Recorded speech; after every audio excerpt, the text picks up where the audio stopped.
El fin de la historia. El Señor ha revelado la profecía para anticiparse a la historia.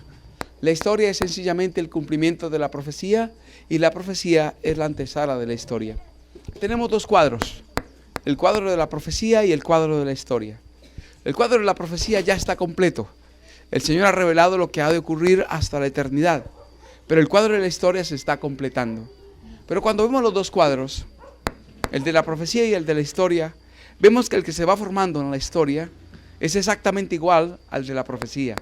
Entonces la historia nos confirma la veracidad profética y por ello necesitamos comprender que estamos a las puertas del fin de la historia. Nos remontamos a los días de Daniel. Daniel, el profeta, fue llevado cautivo a Babilonia y al ser llevado cautivo a Babilonia, allí el Señor le permitió una experiencia maravillosa. El rey del momento, Nabucodonosor, que era el emperador mundial, tuvo una inquietud. ¿Qué sucedería en el futuro? Y el Señor le reveló esa inquietud y se lo reveló a través de un sueño. Pero al rey el sueño se le olvidó. Y al olvidársele el sueño, se despertó congestionado, preocupado, angustiado de qué era el sueño y cuál era su significado. Mandó a llamar a los sabios de su reino. La escritura dice que eran encantadores, caldeos, magos y adivinos. Todos profesaban conocer el futuro. Lo que los diferenciaba era el medio por el cual profesaban obtener ese conocimiento. Los caldeos, por ejemplo, son los padres de la llamada alquimia, que dice que a través de la ciencia, especialmente de la alquimia, conocían el porvenir. Los encantadores decían tener contacto con los muertos y a través de ellos conocer el futuro. Otros eran los astrólogos, los que decían conocer el futuro a través de las estrellas y los astros. Y los magos, que a través de ritos y hechizos decían conocer el futuro. Cuando Daniel entonces recibe este llamado a ser muerto también con ellos, porque el rey ve que ellos son engañadores, ninguno de ellos pudo explicar el sueño. Cuando son presentados ante el rey, le preguntan, ¿qué tiene el rey? El rey dice, tuve un sueño que me impactó profundamente, pero me olvidé del sueño. Decidme el sueño y decidme la interpretación. Ellos insistieron y el rey les dijo, si ustedes me cuentan el sueño, recibirán dones y riquezas y gran gloria en el reino. Pero si no me lo cuentan, ustedes morirán, sus familias también, y todo lo que tienen se convertirá en muladar, un basurero. Entonces ellos estaban entre la espada y la pared. Eran las dos circunstancias en las cuales el ser humano no puede fallar: riquezas y honra o la muerte. Y ellos tenían que escoger cuál de las dos. Tenían la opción de riquezas y honra. Si fuera verdad lo que profesaban, se podían haber vuelto riquísimos en ese momento, pero demostraron que eran falsificadores, fraudulentos, cuando expresan y dicen, lo que el rey pide, ningún rey, señor, ha pedido jamás a ningún mago, caldeo o astrólogo en ningún lugar de la historia. Y realmente lo que el rey pide, solo lo conocen los dioses, cuya morada no es con la carne. El libro de Daniel, capítulo 2, dice que el rey se llenó de ira y mandó a matar a toda esta gente y a aniquilar su familia. Para algunos es extraño este decreto y hasta abusivo. ¿Cómo los manda a matar? ¿Por qué? ¿Por no adivinar un sueño? Esto es injusto, pero era lo que ellos profesaban hacer, adivinar los sueños. Ahora el Señor echó por tierra la sabiduría de Babilonia. La sabiduría de Babilonia es el engaño de todos los siglos. De allí viene la astrología, la lectura del horóscopo, la lectura de las cartas, la lectura del hígado, la lectura del café, la lectura del tabaco. Todo tiene su origen allá en Babilonia.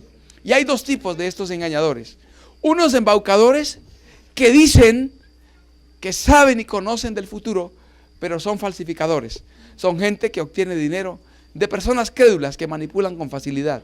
Pero el otro grupo es un grupo de personas contactadas con demonios, que ellos tienen un conocimiento del pasado secreto de muchas personas. Los demonios que acompañaron a la persona a practicar el mal saben muy bien los secretos de cada persona. Y el diablo le revela esos secretos a las personas que están pactadas con los demonios. Por eso cuando la persona llega allí, le cuenta secretos de su vida que nadie más conoce. Y como le cuenta pasado, secreto, que solo esa persona conocía, y a un desconocido abre las páginas secretas de su vida, le genera confianza para indicarle que conoce el futuro. Y ahora el diablo encamina los sucesos, de modo que la persona cumpla lo que se le está diciendo allí.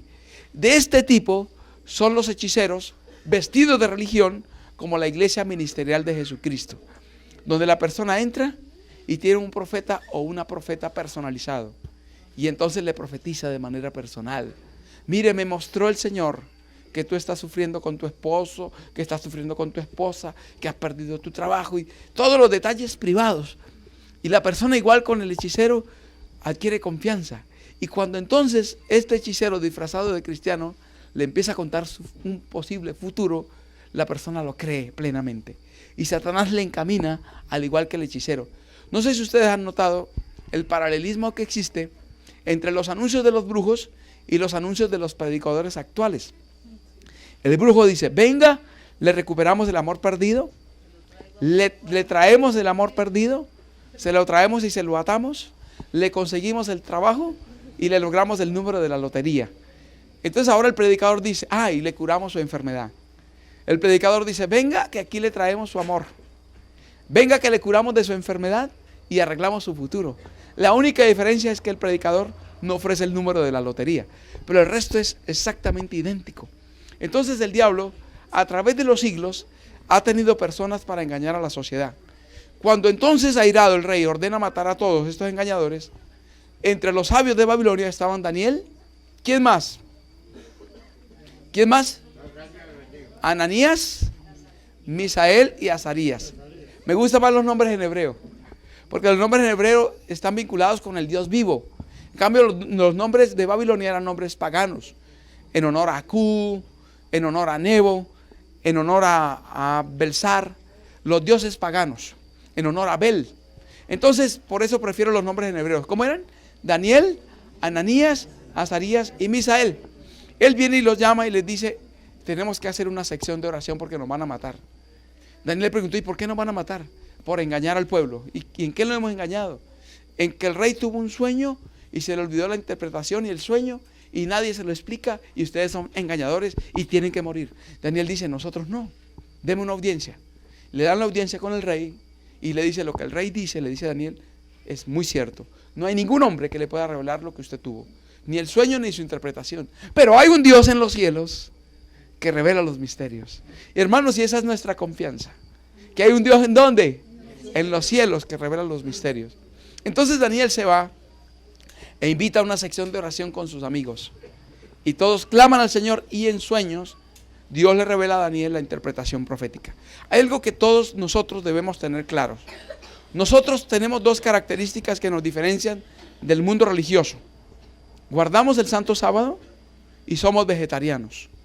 Uno nos vincula con Juan y el otro nos vincula con Daniel. Juan era guardador del sábado y en sábado se le reveló el Apocalipsis. Apocalipsis 1:10 dice, estaba yo en el Espíritu en el día del Señor. El día del Señor allí mencionado en el que estaba él, era en una condición de fervor tal en el sábado que estaba pensando en el diluvio. Estaba en la isla de Patmos preso, veía las olas del mar y él pensaba en el diluvio. Y en ese pensamiento del diluvio dijo, uy, ¿cómo sería el diluvio? El poder de Dios. Pensando en eso, oyó una voz como de trompeta detrás de él. Y ahí cayó postrado a los pies del Señor. En sábado. Una vez hablaba con un cura, sacerdote católico, y entramos al tema del día del Señor. Y ¿ustedes por qué guardan el domingo? Domingo dice, viene de Dominis, Señor. Dies Dominis. El domingo es el día del Señor.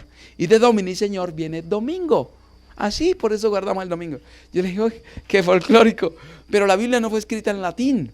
La Biblia fue escrita en griego. Y el griego en Apocalipsis 1:10 no dice Dies Dominis, sino Kuriake Emera. El día del Señor por el griego. No está definido si es ahí en ese texto, si es domingo, lunes, martes, miércoles, jueves, viernes o sábado. La Biblia, que se interpreta a sí misma, nos aclara entonces cuál es el día del Señor. Y lo encontramos en Isaías 58, 12 al 14 y Marcos 2, 27 y 28. El día del Señor es el sábado. El Señor dice, mi día santo. Fue en sábado que se reveló la profecía de Apocalipsis. Por eso solo el pueblo del sábado entiende Apocalipsis correctamente. Ahora, Daniel era vegetariano. Daniel 1, 8 en adelante. No comió la comida del rey, sino pidió solo legumbres a comer y agua a beber. La palabra legumbres viene del hebreo seroín. Y el término seroín significa cosa verde. Entonces él pidió comida vegetariana como alimento y agua como bebida. Era vegetariano. Por eso la comprensión correcta de Daniel solo la puede tener el pueblo vegetariano. Entonces solo el pueblo vegetariano comprende Daniel y solo el pueblo que guarda el sábado entiende Apocalipsis. Entonces el Señor nos ha llamado como guardadores del sábado y vegetarianos a entender Daniel y Apocalipsis de manera correcta. Entonces a este vegetariano guardador del sábado, Daniel, se le revela en sueños no solo lo que soñó el rey y la interpretación, sino lo que estaba pensando antes. ¿Y qué estaba pensando antes? ¿Qué será en el futuro? ¿Qué pasará con mi reino? Tú en sueños, entonces viste una estatua gigantesca, una estatua cuya cabeza era de oro, cuyos pechos y brazos eran de plata, cuyo tronco era de bronce, cuyas piernas eran de hierro y cuyos pies eran de hierro con barro cocido. Entonces el rey quedó impactado. Dijo, sí, eso fue lo que yo soñé. Una imagen grande, cabeza de oro, pechos y brazos de plata, tronco de bronce, piernas de hierro y pies de hierro con barro cocido. Y cuando tú veías, fue arrancada una roca, no por mano humana. Y la roca vino y golpeó la imagen y la golpeó en los pies. Y entonces se desmenuzaron los pies, se despedazaron las piernas, el tronco, los pechos y los brazos y la cabeza. Y la piedra que cayó se convirtió en un gran monte que cubrió toda la tierra. Así terminó entonces y quedó maravillado el rey. Ese fue el sueño. Ahora su interpretación.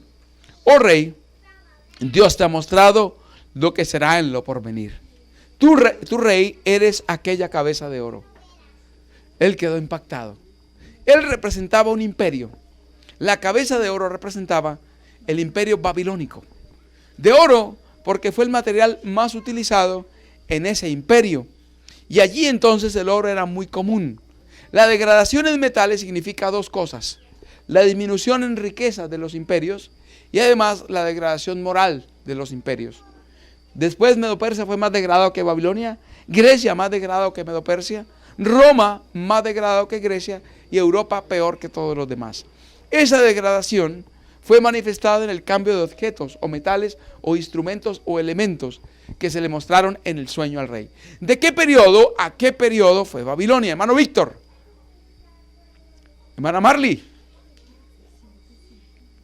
hermano Tiberio, hermano Armando.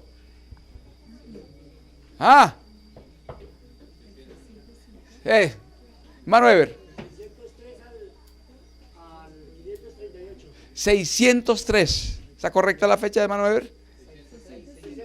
606. 606 al año 538 fue el periodo de mayor dominio del imperio babilónico, desde Nabucodonosor hasta Belsasar. En ese periodo de tiempo, que abarca prácticamente la vida de un hombre, Daniel, 70 años, casi 70 años, vino el imperio de su gloria, de su gran grandeza, de su poder glorioso, de su grandeza, de su imagen maravillosa, a su decadencia. Y aquí termina. Luego los pechos y los brazos de plata representaban a los medos y a los persas, dos reinos unidos en uno más fuerte que el otro. Generalmente tenemos un brazo más fuerte que el otro. Algunos son zurdos, otros somos diestros. Generalmente el brazo derecho es el más fuerte. Eso representaba los dos brazos, Medo-Persia, dos reinos unidos en uno. Y luego el tronco, Grecia. Grecia viene a reemplazar a Medo-Persia. La zona de representación de bronce estaba vinculado con dos aspectos.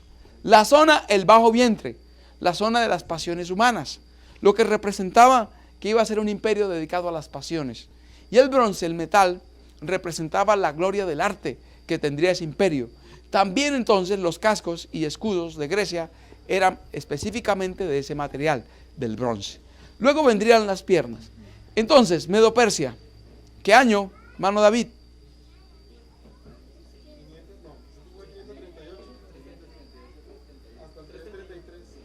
¿Sami? 31. 538 al 331. Ese fue el periodo de dominio medo-persa. Grecia, 331 al 168 antes del Señor Jesús. Ahí viene un imperio poderoso. Adelante. Ya llegaremos a la piedra. Vamos para allá. Vamos parte por parte de la imagen. ¿Alguien dijo algo atrás? Bien. Entonces, las piernas de hierro representan el poderoso imperio romano. El hierro desmenuza, destruye y despedaza. Así el imperio romano vendría para despedazar y destruir. Pasado entonces el imperio griego, Roma toma el poderío. Del año 168 antes de Cristo al año 476 después de Cristo. Entonces traspasa del mundo antiguo al mundo nuevo, de antes de Cristo a después de Cristo. Es el imperio que está gobernando cuando nace el Salvador del mundo. Y luego este imperio es subdividido. Cuando las tribus bárbaras, 10 en total, invaden, destruyen, aniquilan y culminan con el imperio romano, dando origen al continente europeo, lo que hoy se conoce como Europa. Entonces aquí los pies representan Europa. En los días de los pies cae la roca. Es decir, Europa llegaría a un dominio mundial, a un control mundial en el aspecto económico, a un crecimiento como nunca antes se había visto en Europa. Y eso se logró cuando se formó la moneda común europea, el euro. Se formó la Comunidad Económica Europea, se estableció el euro y Europa se convirtió en una macronación. Diversas naciones, los 10 dedos, uniéndose. Pero la profecía dice algo interesante, que se mezclarían pero no se unirían. Así como el barro no se une plenamente con el hierro. Dos elementos diferentes. Y cuando vino el Brexit de Inglaterra, yo dije, amén. El Brexit, Inglaterra sale de la Comunidad Económica Europea en cumplimiento de la profecía, que estarían mezclados pero nunca unidos de manera uniforme como los Estados Unidos de Norteamérica. Nunca estaría Europa así. Esto querían los europeos, pero estaban guerreando contra un plan divino, contra una revelación divina. Estaban guerreando contra una profecía. Querían unirse en un solo bloque con una sola constitución. Pero Inglaterra dijo, no. Y vino el Brexit. Inglaterra sale de la Unión Europea cumpliendo la profecía. ¿Qué falta de todo esto básicamente? Según Daniel 2, que caiga la roca, que venga del cielo la roca no cortada por mano humana. La roca es Cristo Jesús. Entonces el Señor Jesús viene en su segunda venida, en el momento final de Europa, golpea sus pies, destruye Europa, aniquila lo que queda de los vestigios de Roma, Grecia, Medo-Persia y Babilonia. Y se establece entonces el bendito reino de Dios, que inundará toda la tierra y será el último reino que perdurará eternamente y para siempre. Ahora, en la fase final de Daniel, en el capítulo 7, se le muestra los mismos reinos, pero con una característica diferente. Ya no en cuanto a su riqueza o poder, sino en cuanto a su carácter. Y por eso se representa por bestias. Las bestias son animales peligrosos. ¿Quién ha estado cerca de un león alguna vez? En el zoológico. ¿Cuántos? ¿Cuántos han estado cerca? Con un león encerrado.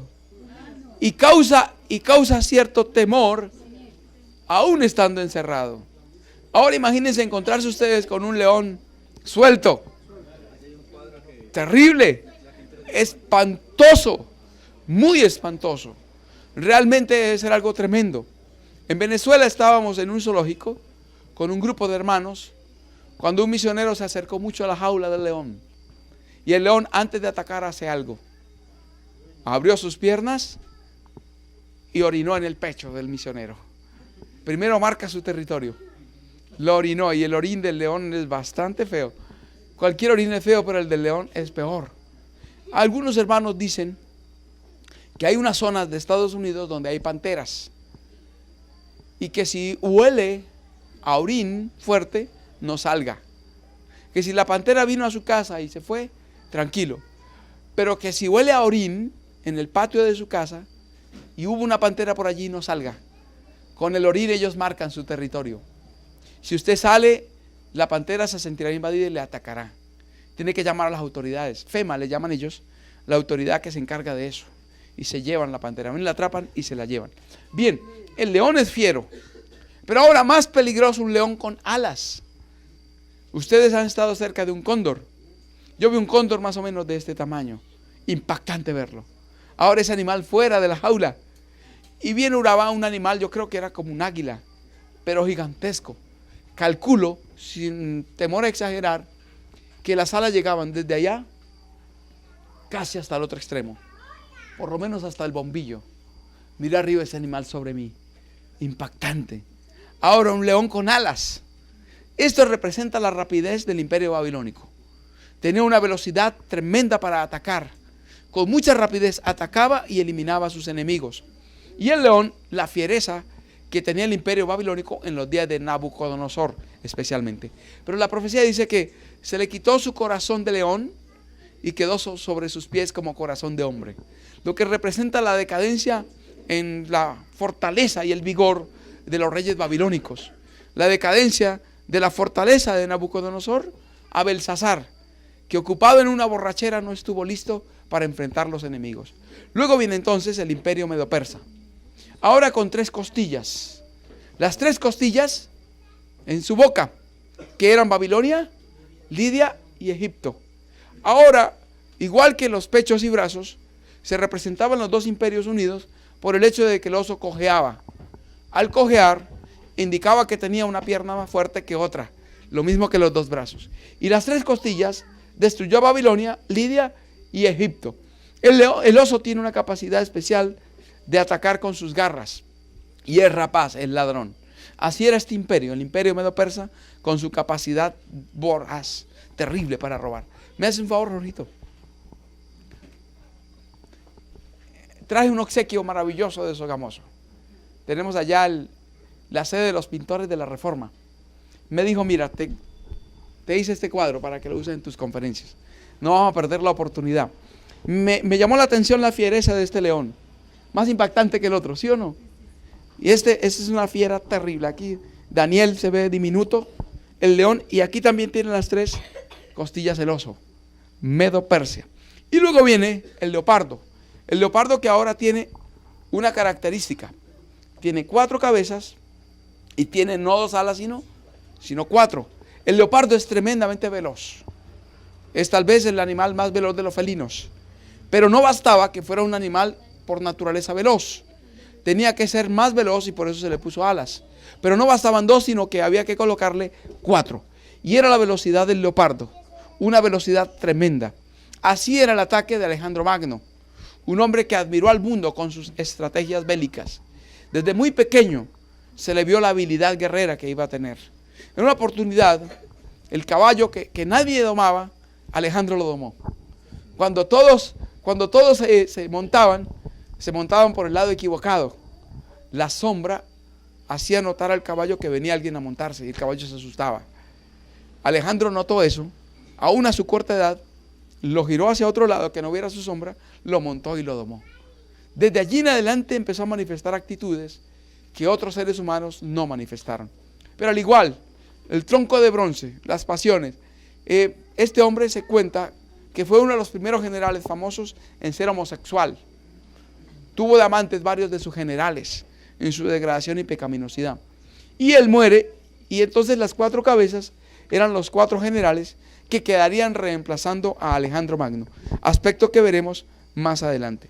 Luego viene la bestia espantosa.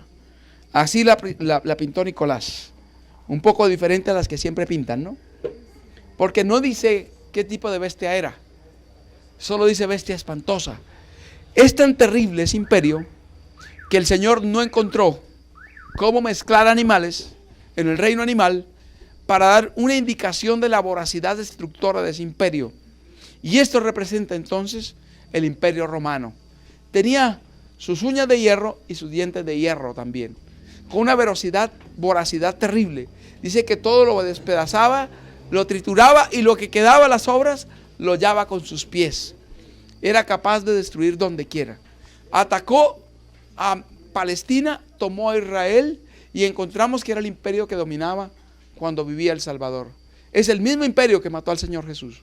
El romanismo enseña que los judíos mataron a Jesús, pero no, la Biblia que nos enseña que al Señor Jesús lo mataron los romanos. Hubo influencia judía, pero realmente ¿quién lo mató? Los romanos. Los romanos son los asesinos del Salvador. Y son los asesinos del evangelio del Salvador. Por eso lo más opuesto al amor es Roma. ¿Se han notado, no?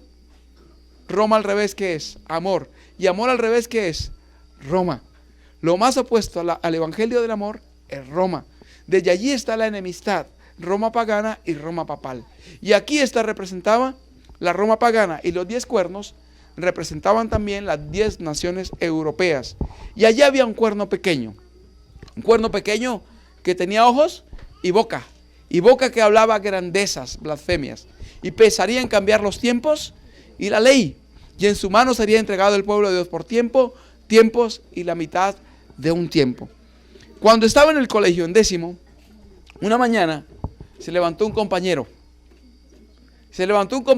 y leyó Génesis 1.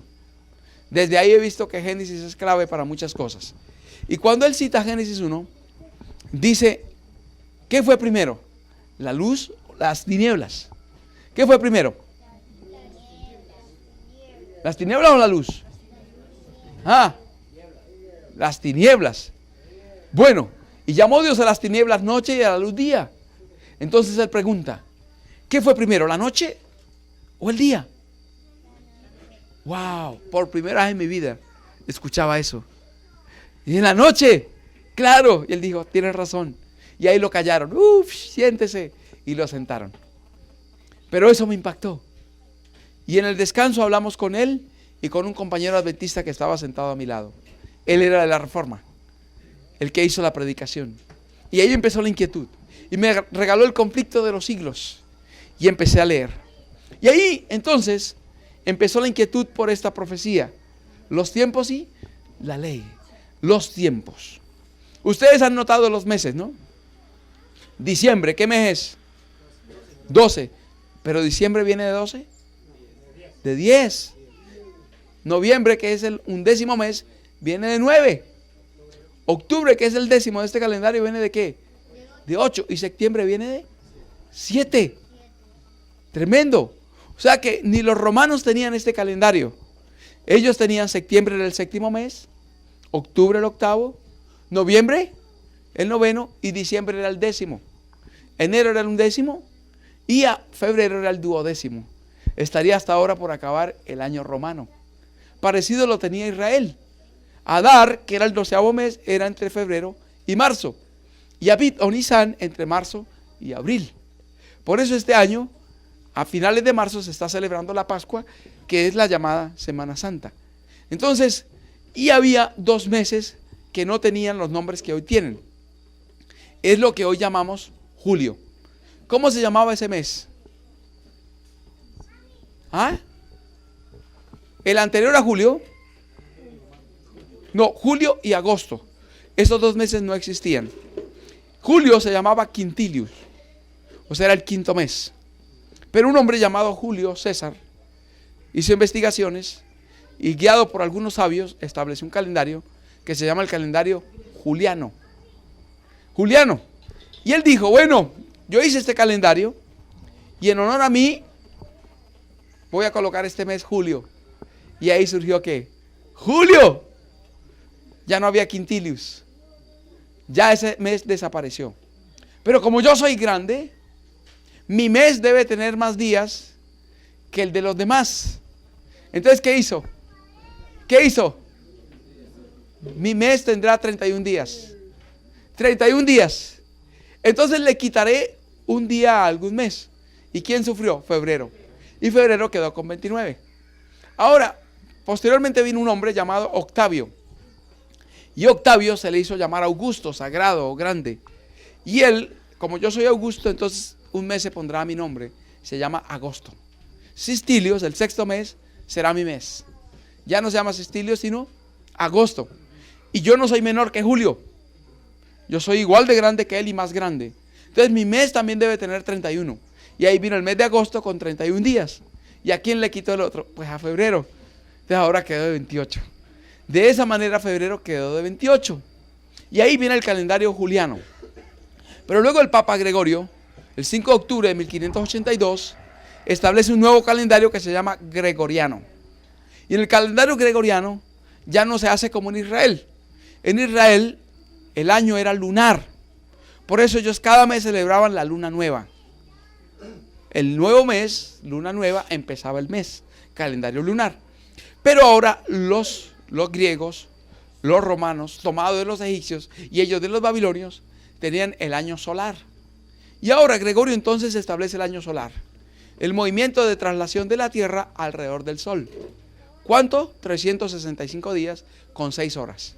Si eso lo sumamos, el primer año, 365 y 6, luego el otro 6, el otro 6 y el otro 6, 6, 12, 18, 24. Las 6 horas se van acumulando y forman 24 horas, un día más. De ahí viene el año bisiesto cada 4 años, de ese calendario. Entonces vino el cambio de los tiempos y ¿qué? Y la ley. Y entonces ahora el día no se termina a la puesta del sol como Dios lo estableció, sino que se termina a la medianoche. De ahí viene, de esos calendarios. No del bíblico, sino del juliano y luego del gregoriano. Los cambios en los tiempos y ¿qué? Y en la ley. Dios tenía un propósito desde que el día se terminara a la puesta del sol. Lo aclaró el apóstol Pablo. No se ponga el sol sobre vuestro enojo. Es decir, Dios estableció la culminación del día a la puesta del sol para que uno esté despierto. Y termine el día y haga la evaluación. ¿Cómo estuve hoy? ¿Qué dije? ¿Qué hice? ¿Aún qué pensé? Y después de hacer la evaluación se ponga a paz con Dios. Si está con la familia, con los hermanos, con los padres, se reconcilie con la familia. Y si está casado, más aún, se reconcilie con la pareja. No se ponga el sol sobre vuestro enojo. Mire que problemas grandes que han llevado a parejas a separaciones se podrían haber evitado si seguimos esa regla bíblica. No se ponga el sol sobre vuestro enojo. Entonces, si alguien se enojó y la hermana Joana se puso brava con el hermano Armando hoy, ¿cuándo tiene que arreglarlo? No se ponga el sol sobre vuestro enojo. Antes de que se termine el día, se ponga el sol. Mi amor, vamos a hablar, a arreglar las cosas. Antes de la puesta de ¿qué? Del sol. Hay parejas que han pasado días y hasta semanas peleados. He notado casos así. El hermano Aníbal nos contaba que él estuvo en un retiro de parejas católico en Antioquia. Y yo creo que esa es la pareja que tiene el récord Guinness. 4 años, una pareja sin hablarse. Estaban en el retiro. Lo asombroso es que tuvieron 2 hijos en esos 4 años. Pero no se hablaban. No se hablaban. Entonces, tremenda la cosa, pero no se hablaban. Entonces, ahí en esa situación, esas cosas son las que Dios quiere evitar. No se ponga el sol sobre ¿qué? Sobre vuestro enojo. Por eso el día termina a la puesta del sol. Ni siquiera a las 6. Los pioneros adventistas empezaron a guardar el sábado de 6 a 6, de 6 a 6. Hasta 1855. Cuando investigando, dijeron, no es a las 6. ¿Es a qué? A la puesta del sol. Por eso hay hermanos en Europa que reciben y despiden el Santo Sábado a las 10. La hora más tardía lo hice alguna vez en San Andrés, 7:30, 7:45. Recibimos y despedimos Santo Sábado. Solo a esa hora se ponía el sol. Entonces es a la puesta del sol y no a las 6. Y es para que nosotros evaluemos, no a la medianoche. Pero con el calendario juliano y sobre todo el gregoriano, ahora es a la medianoche. Cambiaría los tiempos y ¿qué? Los tiempos y la ley. Yo recuerdo la experiencia en cuanto a la ley en los retiros preseminaristas. Ya él era el último retiro y ahí se definía si pasaba al seminario o no. Y vino la opción de una pregunta. El sacerdote vocacional Gustavo Piedrahita, de los misioneros de Yarumal, Antioquia. ¿Hay alguna pregunta, muchachos? Había conmigo 28 preseminaristas. Y dije, yo tengo una, Gustavo. Estaba leyendo el conflicto. Y dije, si la Biblia prohíbe las imágenes, ¿por qué la iglesia las admite? Hubo una discusión como de 3 horas. Algunos sacaron la cartera y sacaban la foto de la mamá. ¿Usted no tiene fotos de su mamá en la cartera? Es lo mismo. Y las defensas que siempre escuchamos de la adoración de imágenes. Veneración y adoración, que es la diferencia de palabras. Todo eso. Lo asombroso es cuando él culmina. Cuando él culmina, dice, muchachos, les voy a decir algo claramente. Todas las imágenes deberían ser recogidas y echadas al caneco de la basura. No sirven para nada. Eso nosotros, y ustedes deben saberlo, ustedes van a ser sacerdotes. Eso nosotros los sacerdotes lo llamamos religiosidad popular. Eso lo cree la gente que no conoce de teología. Ellos, el común de la gente, toca las imágenes, se hace, pero eso no es nada. Para nosotros eso es lo mismo que una pared. Pero si y entonces me surgió otra inquietud. Gustavo, ¿y por qué no le dicen eso a la gente? Y lo que dijo fue definitivo, para no seguir allá. Si le dijéramos la verdad a la gente, se darían cuenta que han estado engañados mucho tiempo. Yo dije, hasta aquí llegó mi carrera sacerdotal. No dije más nada. No pude decir más nada. Yo dije, terrible. ¿Saben que están engañando a la gente? Y lo siguen haciendo. Ahí regresé al pueblo, me despedí del grupo juvenil y salí a buscar la iglesia del Señor. Hermanos, cambiaré los tiempos y la ley. El ataque a la ley de Dios, al segundo mandamiento. Lo eliminaron y en el catecismo no aparece. Y en lugar de colocar la santificación del sábado, colocaron santificar las fiestas. Entonces los tiempos y la ley fueron cambiados. Y persiguió a la iglesia de Dios por tiempos y la mitad de un tiempo. Cuando en hebreo no aparece el número, significa que son dos. Entonces un tiempo, 2 tiempos y medio tiempo. 3 tiempos y medio. Así se señalan los 1260 años de la persecución cristiana, donde murieron multitudes de cristianos. El hermano Edison Lugo preguntaba esta mañana, más o menos ¿cuántos cristianos aseguraron su salvación? ¿Alguien tiene una idea? El número más correcto que he leído son 100. 100 millones de mártires. Y esos los mártires. Hubo muchos como Lutero o Wycliffe que Dios no les permitió que los mataran, sino que murieron de muerte natural. Millones y millones de hombres y mujeres que durante ese tiempo de persecución entregaron su vida al Salvador. Así termina la profecía de Daniel 7, nos habla de la destrucción del cuerno pequeño, del papado, que es el cuerno pequeño, y la destrucción de la bestia, que es Roma, y la destrucción de todos los imperios que allí aparecen, y el establecimiento del reino de Dios. Ahora entramos al capítulo 8. ¿Qué hay en el capítulo 8, hermano David? ¿Qué hay? ¿Qué hay? Un macho cabrío. Aquí tenemos la idea de un macho cabrío. Y el macho cabrío es corneado por primero, antes del macho cabrío es el carnero. ¿De acuerdo, hermano David? ¿Qué es primero? El carnero. Aquí tenemos el carnero. El carnero de 2 cuernos. Miren ustedes que en Daniel 7 aparece león, leopardo, ¿qué más? Oso y una bestia espantosa. Animales fieros e inmundos. Pero en Daniel capítulo 8 aparecen los animales del santuario. El carnero, el macho cabrío pueden ser utilizados en sacrificio. Porque en el capítulo 8 retomamos el hebreo. La Biblia fue escrita en griego, hebreo y arameo. ¿Cuál es la parte aramea? Daniel 2:4 hasta el último versículo del capítulo 7. El capítulo 8 retoma el hebreo. Y al retomar el hebreo, el Señor utiliza el simbolismo de los animales sacros del santuario. Y el primero que utiliza es el carnero de 2 cuernos, que representa a Media y Persia. Los medos y los persas, otra vez, con un símbolo diferente. Y ahora viene un macho cabrío. Y viene volando, sin tocar tierra. Y tenía un cuerno notable. Y ataca el carnero de 2 cuernos, lo tumba al suelo y lo pisotea bajo sus pies. El cuerno notable de ese macho cabrío es Alejandro Magno. Y el macho cabrío es Javán, dice allí mismo, es Grecia. Entonces Grecia resurge aquí en la profecía. En Daniel 8 dice que ninguna bestia podía parar delante de este carnero de 2 cuernos. Así está ubicando a Babilonia. Noten entonces que la secuencia de Daniel 2 se sigue en el 7 y ahora en el 8. Pero empieza directamente con Medo Persia. Ahora el macho cabrío con el cuerno notable, que es Grecia. Y ahora se cae ese cuerno y surgen 4. Los 4 cuernos son los 4 generales.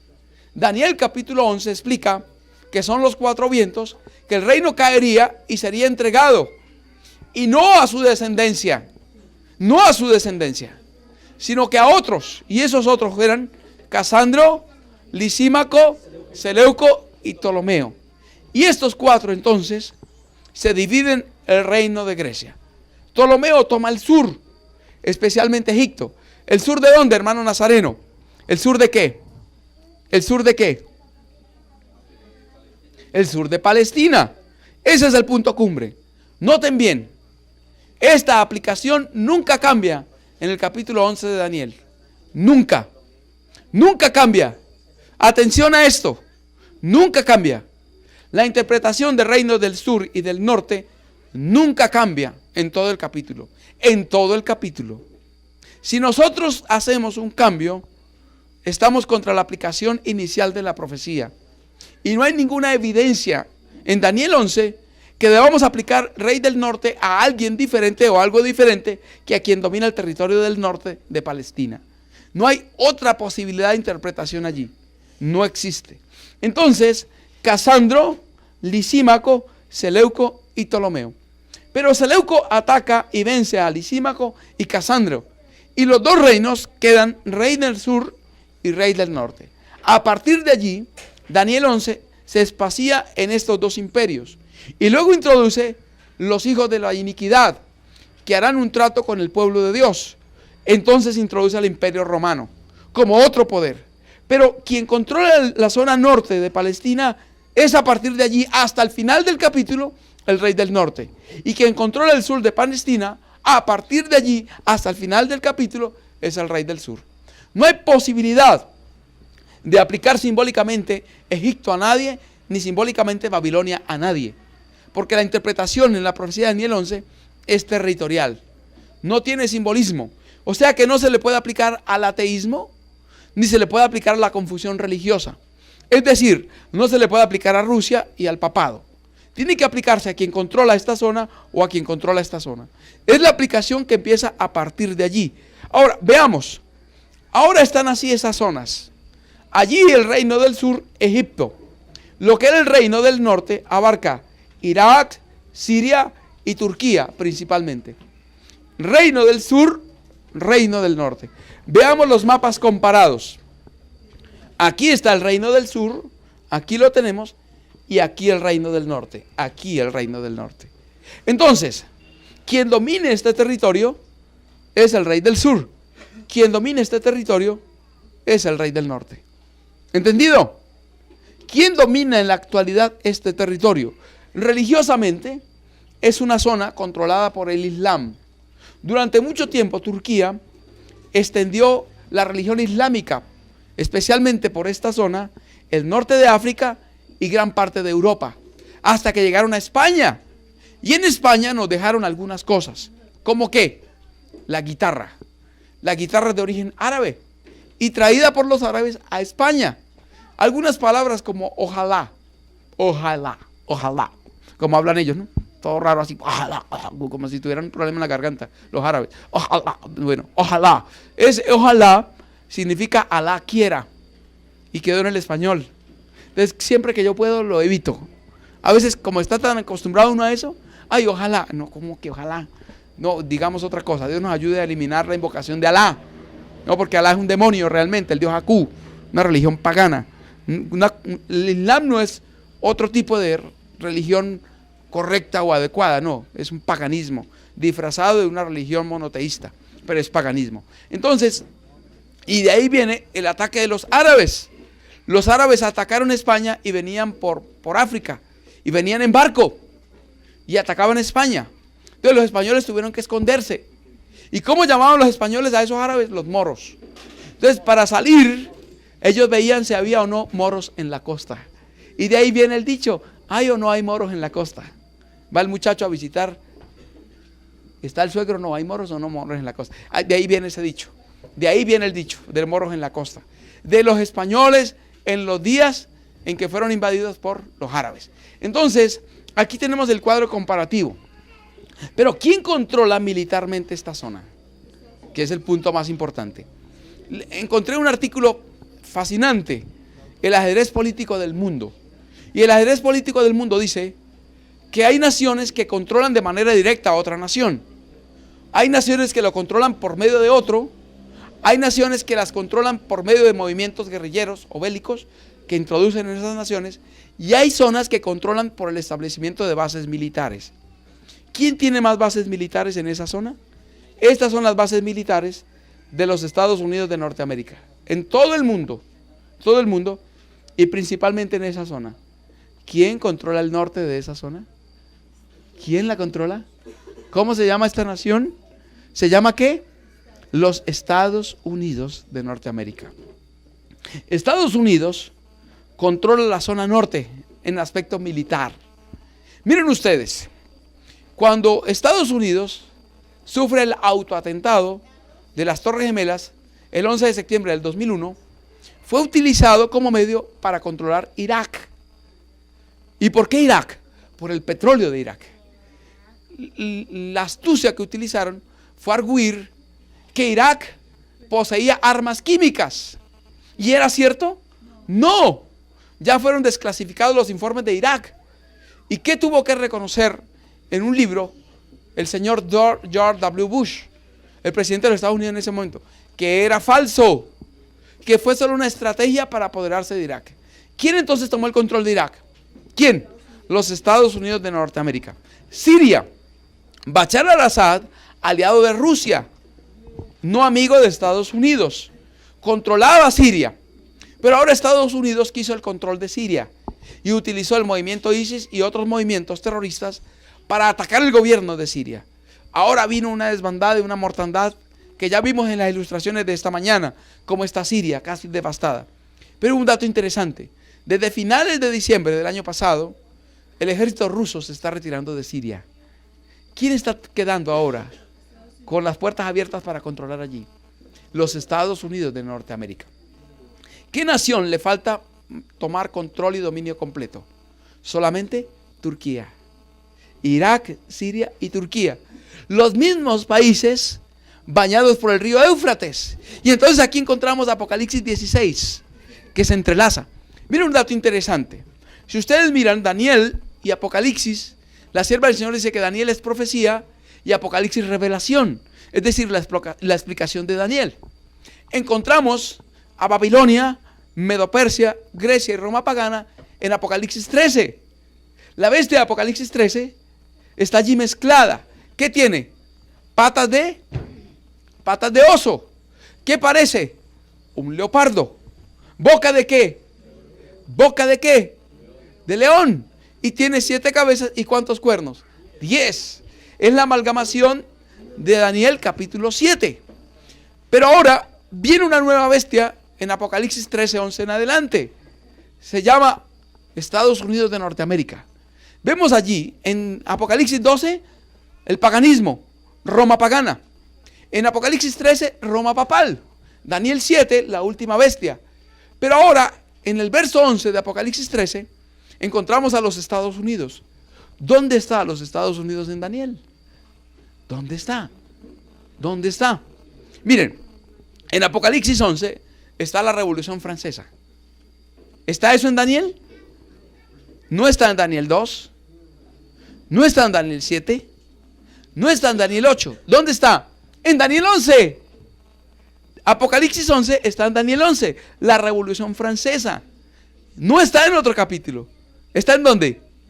Está en Daniel 11. Ahora, Apocalipsis 13, 11 en adelante, que es la fase final, el último poder que utilizará el diablo. Apocalipsis 12 utilizó al paganismo. Apocalipsis 13 utiliza al papado, verso 1 al 10. Pero el último poder que utiliza Satanás es del verso 11 al 18 y es de los Estados Unidos de Norteamérica, en alianza y en beneficio del papado. Pero el instrumento directo, ¿cuál es? Los Estados Unidos de Norteamérica. Estados Unidos entonces es el último poder en controlar la zona dominada por el rey del norte. Por lo tanto, de acuerdo a la interpretación secuencial de todo el capítulo, el último rey del norte es los Estados Unidos de Norteamérica. Pero ¿qué dice la profecía en los versos finales? Durante un tiempo fue Turquía. ¿Por qué? ¿Por qué fue Turquía el rey del norte? ¿Por qué? Porque dominaba ¿qué? El territorio del norte. Aquí, toda esta zona que controlaba Casandro, Lisímaco y Seleuco, toda la tomó Seleuco. Y al controlar acá, Turquía entonces, al tener su imperio, al norte de Palestina, llegó a ser ¿qué? El rey del norte. Hubo un caso interesante en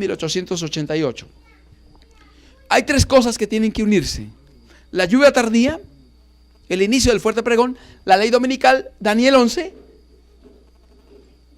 Y estos tres aspectos confluyen para que se dé el fin de la gracia. Lluvia tardía, ley dominical y culminación de Daniel 11. La sierva del Señor dice que si en el 88 la iglesia adventista del séptimo día acepta la justicia por la fe, 2 años después había terminado la obra. Es decir, se había dado la ley dominical, estaba en proceso. La ley azul estaba en proceso. Y el pastor Alonzo T. Jones, el hermano Jones, fue al Senado americano para defender el sábado. ¿Estaba en proceso la ley dominical también? Sí. ¿Y estaba en proceso Daniel? Sí. Pero no se dio. No se dio. No se dio porque el pueblo adventista, a quien se le envió la justificación por la fe, no la aceptó y la lluvia tardía no le llegó a ellos. Ya no tienen la oportunidad ellos. No se dio. Ya no es esa la iglesia de Dios. Ahora, quien era el rey del norte allá para 1890, ya no es. Ya no será el que cierra el capítulo final. Es el que está en este tiempo. Cuando la ley dominical está por darse y la lluvia tardía está por caer sobre el pueblo de Dios. En este momento entonces, los tres elementos se están uniendo. Ahora, ¿qué nos establece esto? Que el rey del norte establecerá sus tiendas en el monte deseable del santuario entre los dos mares. Daniel 9:16, el contexto del mismo profeta, dice: Jerusalén, tu santo monte. ¿Cuál es en el contexto del profeta Daniel el santo monte? Es Jerusalén. En el contexto del mismo profeta. La Biblia en el aspecto profético tiene que analizarse así. Cuando hay una profecía, el simbolismo debe explicarlo el mismo profeta. Si él no lo explica, debe explicarlo otro profeta. Y si ninguno de los profetas lo explica, debe estar en otro libro de las Escrituras. Pero la Biblia es su propio intérprete. Pero tenemos que ir al primer nivel. Y el primer nivel es Daniel. Y según el mismo Daniel, ¿cuál es el monte que se habla del santuario? Jerusalén. Entonces, ¿qué nos dice esa profecía? Que Estados Unidos movería su sede al monte que se habla del santuario, a Jerusalén. Y es lo que acaba de hacer Donald Trump. Trump ordena el traslado a Jerusalén de la embajada de Estados Unidos en Israel. Tremendo. Qué cumplimiento tan exacto de la profecía. El rey del norte estableciendo sus tiendas en el monte que se habla del santuario. Delante del mundo entero ha ocurrido esto. Para algunos, una noticia más. Para otros, geopolíticamente una noticia tremenda. Pero para mí, a la luz de lo que está escrito, es el cumplimiento de Daniel 11:45 a su parte inicial. ¿Qué nos espera entonces? ¿Qué nos espera? De acuerdo a lo que se está dando. El Senado de Israel aprobó una ley inesperada en Israel. Aprobó la ley del descanso dominical. Ahora, en Israel se guarda el sábado y se descansa el domingo. Ya los 2 días. ¿Qué nos indica eso? Que Israel se está preparando para la ley dominical. Ahora, al establecer Estados Unidos su embajada en Jerusalén, la establece en el epicentro mundial del sábado. Allí estuvo la ley de Dios, donde el Señor con su propio dedo ordenó santificar el sábado como día de reposo. En el centro mundial del sábado, donde la verdad del sábado fluyó al mundo entero, allí Satanás hará su ataque final contra el sábado. Cuando Estados Unidos establezca la ley dominical, todas las naciones del globo seguirán su ejemplo. Está preparando el terreno para que en Jerusalén se guarde el domingo. Entonces la fase final de lo que hace Estados Unidos es implementar la ley dominical en Jerusalén. Y una vez haga eso, verso 45, fase final, entonces vendrá su destrucción y no tendrá quien le ayude. La sierva del Señor dice en Maranata, a la apostasía nacional, la ley dominical, le sigue la ruina nacional. Entonces cuando Estados Unidos haga eso, tanto en Estados Unidos como en Jerusalén, Estados Unidos, el centro mundial de la libertad religiosa, establece la imposición de la marca de la bestia y se quita la libertad religiosa y lo impone en Estados Unidos y lo impone en Jerusalén, el centro mundial del sábado. Y entonces, al hacer eso, se declara en guerra directa contra el cielo. Vendrá su destrucción y no tendrá quien le ayude. Daniel 12:1. Se levantará Miguel, el gran príncipe que está de parte de los hijos de tu pueblo, y será tiempo de angustia cual nunca fue desde que existe nación sobre la tierra. Mas en aquel tiempo será libertado tu pueblo, todos los que se hallaron escritos en el libro para vida. Apreciados, todo se está dando. Las profecías se están cumpliendo ante nuestra vista. El tiempo de gracia está por cerrarse. La culminación de la historia está a las puertas. El Señor viene y viene pronto. El pueblo de Dios en este momento debe estarse uniendo bajo la dirección del Espíritu de Dios para clamar por la lluvia tardía, para salir a dar el fuerte pregón y que estos sucesos se cierren para el regreso del Señor. Que Dios nos ayude a despertar. Hermanos, cuando esto ocurrió, el mundo se conmocionó. Yo estuve viendo noticias hace algunos días, videos. La última intifada, que es la ira santa, como lo llaman los musulmanes. Todos los países musulmanes se pronunciaron contra esta decisión de Estados Unidos. Pero también se pronunció Inglaterra. También Francia lo hizo en contra de Estados Unidos. Y todos reaccionaron en la ONU.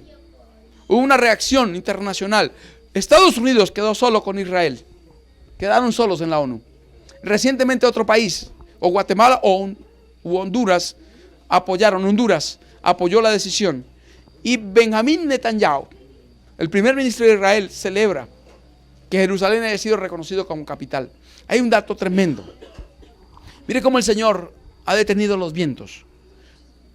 Trump presenta un video de los presidentes que lo antecedieron y empezó con Bill Clinton.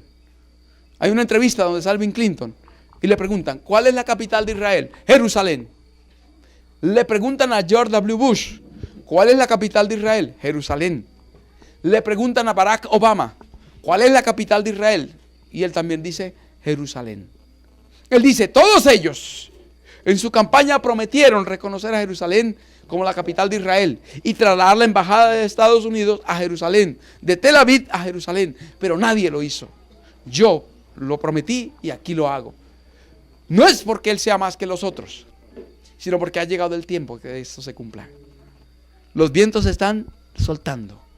Hubo recientemente una ley en Bolivia que conmocionó. Después de estar en noviembre en Bolivia, me quedé admirado por la noticia de que Evo Morales prohibía las iglesias cristianas en Bolivia. Y hubo lugares donde llegaron a matar cristianos a iglesias. Hubo masacres de cristianos en Bolivia por esa ley. Pero la ley volvió atrás. Iba a ser prohibido evangelizar en Bolivia. Y él tuvo que retroceder. ¿Qué indica eso? Retención de los vientos. Los vientos están siendo retenidos hasta que se selle a los siervos de Dios en su frente. Hermanos, los eventos se están dando en todas las áreas para indicarnos que el fin de la gracia está a las puertas. El Señor viene pronto, pronto enviará el poder final para que su iglesia termine triunfalmente su obra en esta tierra. La inspiración dice que Dios está desarrollando una clase especial de personas aptas para la lluvia tardía. Dios quiera que estemos en esa clase especial de hombres, mujeres, jóvenes, niños, señoritas que van a ser utilizados por Dios para el triunfo final de la verdad. Que así sea y que Dios los bendiga. Amén.